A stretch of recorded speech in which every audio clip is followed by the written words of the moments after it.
भारतीय कश्मीर से खबर सामने आ रही है कि वहां पर उबर का पहला ऑपरेशन स्टार्ट कर दिया गया है श्रीनगर के अंदर। इससे पहले खबरें सामने आई कि वहां पर अमेज़न का भी स्टोर खुल चुका है। कश्मीर बहुत ज़्यादा डिजिटलाइज हो गया है। की बात करें तो यहाँ पर जो है कई तरह की सर्विसेज जो है दी जा रही है, विकास कार्यों को गति दी जा रही है और आने वाले समय में यहाँ पर जो है ओला और उबर कैब सर्विसेज जो है वो भी जल्द शुरू होने जा रही है। वो अपनी उनकी इकोनॉमी स्ट्रांग है, वो अपने मसल फ्लेक्स करते हैं। इस वक्त रेड सी के अंदर भारत अमेरिका से ज्यादा स्ट्रांग है। तरक्की की बात कर रहे हैं तो जम्मू कश्मीर है जो इंडिया के कब्जे में, वो बेस्ट लग रहा है हमें। वो बेस्ट लग रहा है। ऐसे कौन सी आपने डेवलपमेंट वहाँ पर देखी है जो आपको लगता है कि यार ये बहुत बेस्ट काम किया है? क्योंकि उधर हिंदू लोग हैं जो इंसानियत की बात जरूर करते हैं। कश्मीर में ट्रांसपोर्ट फैसिलिटीज को और एक्सपैंड करते हुए इंटरनेशनल लेवल पर एक्सीडेंट सर्विस के लिए नाम कमा चुकी कुछ कैब एजेंसीज को भी यहां अपनी सेवा शुरू कराने के लिए हरी झंडी मिल गई है। लफ्ज हमेशा डॉक्टर जयशंकर इस्तेमाल करते हैं, स्ट्रेटेजिक ऑटोनॉमी। वो वेस्टर्न पावर्स को पसंद नहीं आता कि कोई भी मुल्क जो है जो उनके साथ चले और फिर वो इंडिपेंडेंट अपने डिसीजन ले। इनको पसंद नहीं, इनकी आदतें खराब हो चुकी हैं। वहां पर प्याज टमाटर 20 रुपए किलो है, ठीक है। उनका दिमाग खराब है कि वो 20 रुपए और 40 रुपए किलो की प्याज टमाटर छोड़ के यहाँ पे 200 और 300 रुपए का प्याज किलो खरीदे।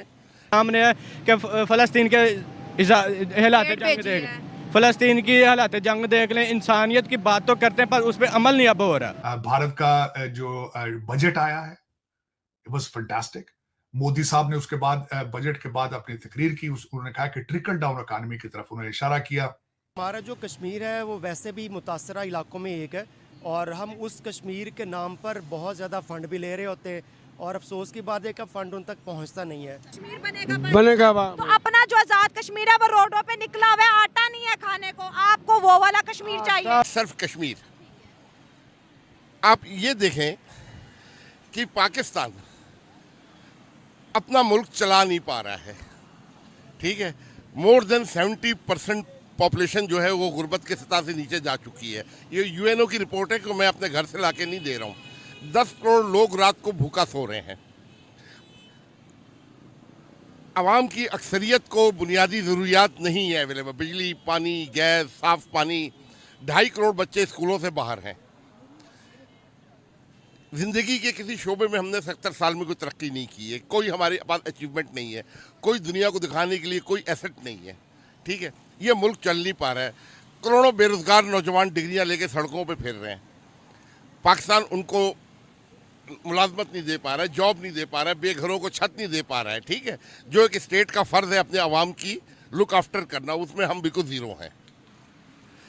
अगर कश्मीर सपोज अगर आ भी जाता है, 25 करोड़ आबादी इनसे संभाली नहीं जा रही है। वो 50 लाख 1 करोड़ को क्या ये संभाल लेंगे? ठीक है। क्या इनको हमें रोटी दे नहीं पा रहे उनको दे देंगे, हमें बिजली पानी दे नहीं पा रहे उनको दे देंगे। ये तो हो गया ना पाकिस्तान के एंड से, ठीक है। अब आ जाए आप कश्मीर की तरफ। कश्मीर में कश्मीरी आवाम को बिजली जो है वो 16 रुपये यूनिट की मिल रही है, हमें मिल रही है 100 रुपया यूनिट। उनका दिमाग ख़राब है कि वो 16 रुपये की चीज़ छोड़कर 100 रुपये की ख़रीदें। वहाँ पर प्याज टमाटर 20 रुपये किलो है, ठीक है। उनका दिमाग ख़राब है कि वो 20 रुपये और 40 रुपये किलो की प्याज टमाटर छोड़ के यहाँ पे 200 और 300 रुपये का प्याज किलो खरीदें, ठीक है। वो उनकी इकोनॉमी स्ट्रांग है, वो अपने मसल फ्लेक्स करते हैं। इस वक्त रेड सी के अंदर भारत अमेरिका से ज्यादा स्ट्रांग है अपने इंटरेस्ट को प्रोटेक्ट करने के लिए, अपने ट्रेड और इन्फ्लेशन को कंट्रोल करने के लिए वो सबसे आगे है। भारत का जो बजट आया है इट वाज फैंटास्टिक। मोदी साहब ने उसके बाद बजट के बाद अपनी तकरीर की, उन्होंने कहा कि ट्रिकल डाउन इकोनॉमी की तरफ उन्होंने इशारा किया। और तो विमेन एम्पावरमेंट की बात है, चाहे नारी शक्ति हो, चाहे लखपति दीदी हो, चाहे फार्मर्स को लोन देने की बात हो, चाहे स्टार्टअप्स के लिए लोन देने की बात हो, सोलर एनर्जी की बात हो, तो सारी चीजें देखी जाएं तो उसमें बिल्कुल ये ठीक होगी बात कि ट्रिकल डाउन इकोनॉमी की बात की और इट इज वर्किंग भारत के अंदर। इस वक्त अगर उसके बाद इन सारी चीजों के बाद अगर देखा जाए तो मोदी साहब को इलेक्शन में हराना, उनको शिकस्त देना इट इज इम्पॉसिबल। अब उसकी बात करते हैं पाकिस्तान की तरफ। पाकिस्तान जो 2018 में हुआ था, अनफॉर्चुनेटली वही सेम एक्सरसाइज 2020 के अंदर हो रही है। कल जो बिलखुसूस वो इद्दत ना पूरे होने के हवाले से जो कल हियरिंग थी, उसमें इखलाकियात की धज्जियां उड़ाई गई। उसमें अभी लतीफ साहब जो कि इनके नौकर थे, उनके ऊपर सुना है कोई डील की गई है कि उनके ऊपर जो है वो जिरा ना की जाए। लेकिन उसमें मानिका साहब ने पहले ही उनकी धज्जियां काफी उड़ा दी थी। बिलखसूस मेरा दिल तो नहीं करता उस चीज को रिपीट करूं, लेकिन उन्होंने फरमाया कि इमरान खान साहब आते थे, मेरी बीवी इनकी मालिश जब करती थी तो मेरी तस्वीरें होती थी वहां पड़ी हुई, इन्होंने वो उठवा दी थी, जो कि मैं समझता हूं कि बड़ा नाजेबा चीज है। उन्होंने कई दफा कहा कि इनके नाजायज रिलेशनशिप थे। अब मानिका साहब का और इन सारे लोगों का कैरेक्टर क्या है? मानिका साहब माजी के अंदर जो कि पिंकी पीरनी के हस्बैंड है, जो सबका हस्बैंड है, ये वही शख्स है जो पहले कहता था कि मेरी बीवी तो दूध की धुली हुई है, बहुत पाक किरदार औरत है। फिर फायदे उठाता रहा है उनके साथ, बशीर मेमन से जाके मिलता रहा है, यही बंदा जो मानिका साहब है। आज वो कहता है कि मेरी गैरत जाग चुकी है। अब वहां पे इमरान खान साहब की बहनें भी बैठी हुई थी और वो जो इनके वकील थे को बहुत नाजेबा अल्फाज इस्तेमाल करते रहे हैं, लेकिन कोई अखलाकियात के तो जनाजे हैं वैसे भी। और अगर देखा जाए तो इमरान खान साहब का अगर करैक्टर ऐसा है तो दूसरे भी ऐसे ही हैं। आप देख लेंगे कि आपके माजी के प्राइम मिनिस्टर हैं, उनकी शादियों की एक लंबी लाइन मौजूद है। शादीशुदा उनके ऑफिस में जो औरतें काम करती थी, डिवोर्सिंग करा के उनसे वो शादी कर लिया करते थे।